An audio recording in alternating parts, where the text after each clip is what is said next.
Today we'll be continuing the Quest of the Holy Grail from King Arthur, Tales of the Round Table, edited by Andrew Lang. 3. The Adventure of Sir Galahad. Now, Sir Galahad had as yet no shield, and he rode 4 days without meeting any adventure, till at last he came to a white abbey, where he dismounted and asked if he might sleep there that night. The brethren received him with great reverence, and led him to a chamber, where he took off his armor, and then saw that he was in the presence of 2 knights. "Sirs," said Sir Galahad, "what adventure brought you hither?" "Sir," replied they, "we heard that within this abbey is a shield that no man may hang round his neck without being dead within 3 days, or some mischief befalling him. And if we fail in the adventure, you shall take it upon you." "Sirs," replied Sir Galahad, "I agree well thereto, for as yet I have no shield." So on the morn they arose and heard mass, and then a monk led them behind an altar, where hung a shield white as snow, with a red cross in the middle of it. "Sirs," said the monk, "this shield can be hung round no knight's neck, unless he be the worthiest knight in the world, and therefore I counsel you to be well advised." "Well," answered one of the knights, whose name was King Bagdemagus, "I know truly that I am not the best knight in the world, but yet I shall try to bear it." And he bare it out of the abbey.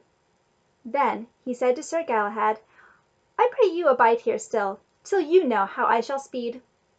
And he rode away, taking with him a squire to send tidings back to Sir Galahad.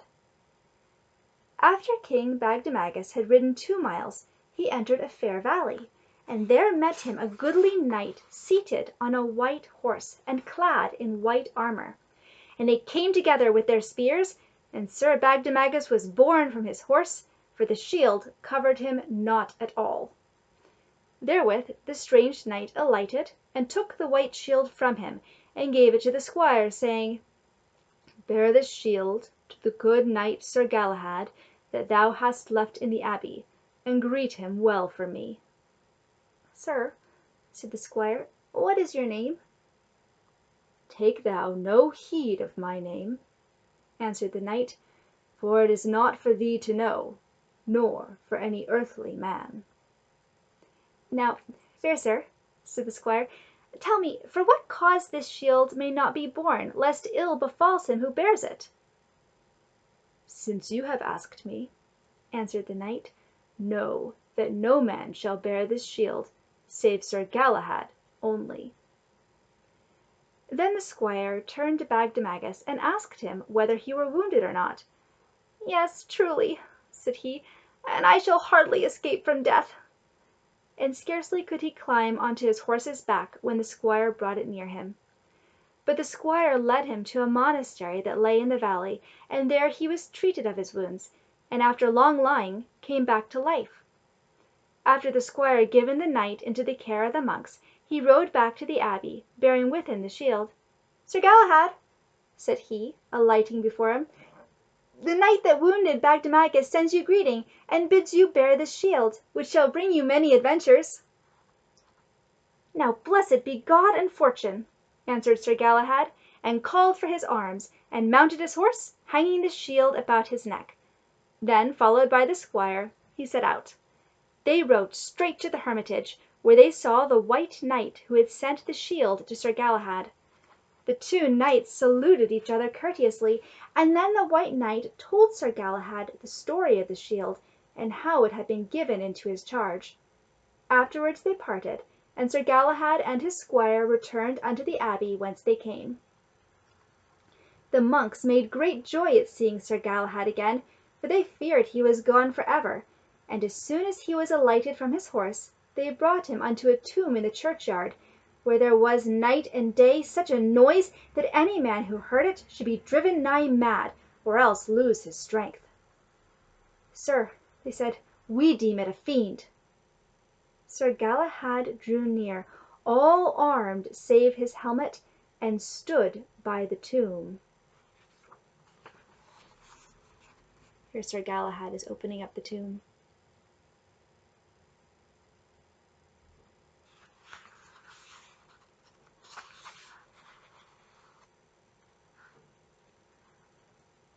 "Lift up the stone," said a monk, and Galahad lifted it, and a voice cried, "Come thou not nigh me, Sir Galahad, for thou shalt make me go again where I've been so long."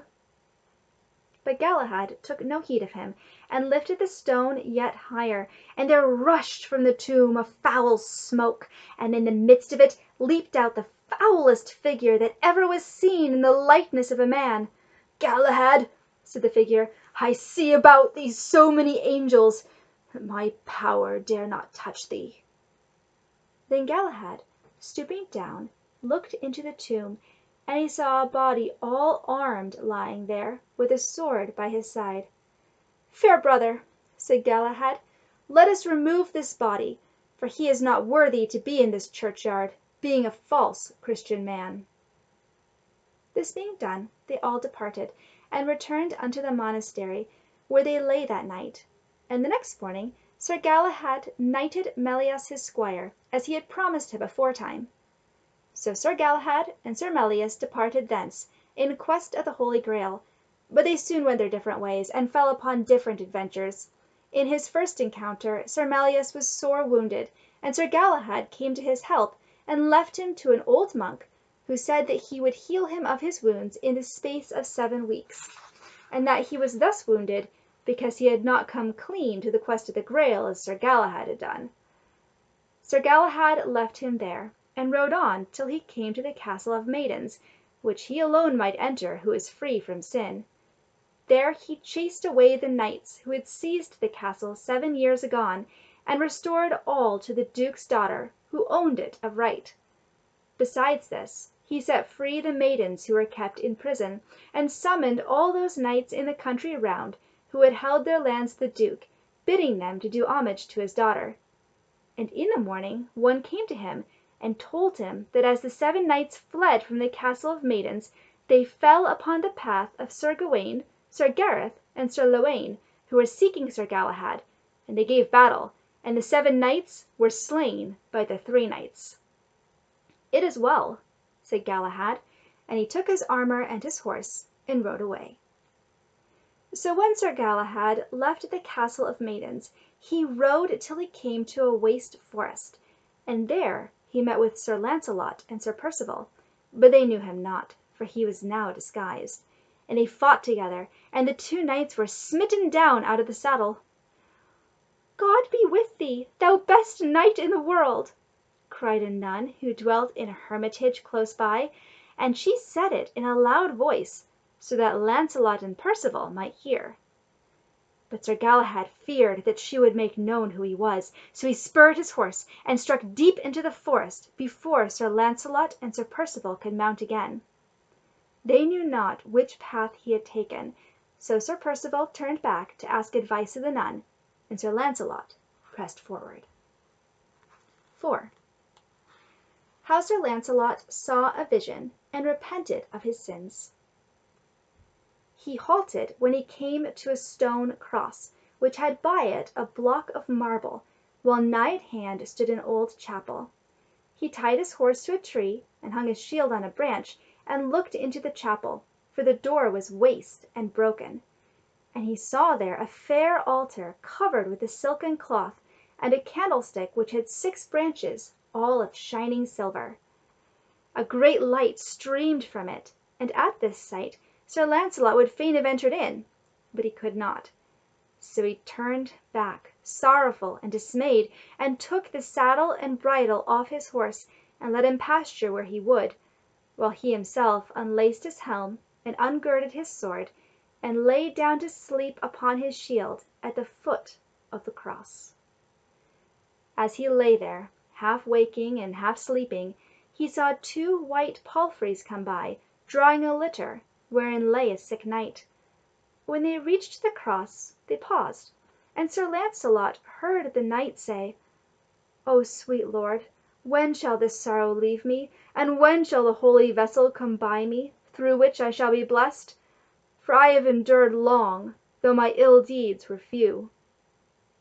Thus he spoke, and Sir Launcelot heard it, and of a sudden the great candlestick stood before the cross, though no man had brought it, and with it was a table of silver, and the holy vessel of the Graal, which Launcelot had seen aforetime. Then the knight rose up, and on his hands and knees he approached the holy vessel, and prayed, and was made whole of his sickness. After that the Graal went back into the chapel, and the light and the candlestick also, and Sir Launcelot would fain have followed, but could not, so heavy was the weight of his sins upon him. And the sick knight arose and kissed the cross, and saw Sir Launcelot lying at the foot with his eyes shut. "I marvel greatly at this sleeping knight," he said to his squire, "that he had no power to wake when the holy vessel was brought hither." "I dare right well say," answered the squire, "that he dwelleth in some deadly sin, whereof he was never confessed." "By my faith," said the knight, "he is unhappy, whoever he is, for he is of the fellowship of the Round Table, which have undertaken the quest of the Graal." "Sir," replied the squire, "you have all your arms here, save only your sword and your helm. Take therefore those of this strange knight, who has just put them off." And the knight did as his squire said, and took Sir Launcelot's horse also, for it was better than his own. After they had gone, Sir Launcelot waked up wholly, and thought of what he had seen, wondering if he were in a dream or not. Suddenly a voice spoke to him, and it said, "Sir Launcelot, more hard than is the stone, more bitter than is the wood, more naked and barren than is the leaf of the fig tree, art thou. Therefore go from hence, and withdraw thee from this holy place." When Sir Launcelot heard this, his heart was passing heavy, and he wept, cursing the day when he had been born. But his helm and sword had gone from the spot where he had laid them at the foot of the cross, and his horse was gone also. And he smote himself and cried, "My sin and my wickedness have done me this dishonor, for when I sought worldly adventures for worldly desires, I ever achieved them, and had the better in every place, and never was I discomfited in any quarrel, were it right or wrong. And now I take upon me the adventures of holy things, I see and understand that my old sin hinders me, so that I could not move nor speak when the Holy Grail passed by." Thus he sorrowed till it was day, and he heard the birds sing, and at that he felt comforted. And as his horse was gone also, he departed on foot with a heavy heart. And here he is at the chapel in the beginning, which he could not enter, though he so wanted to.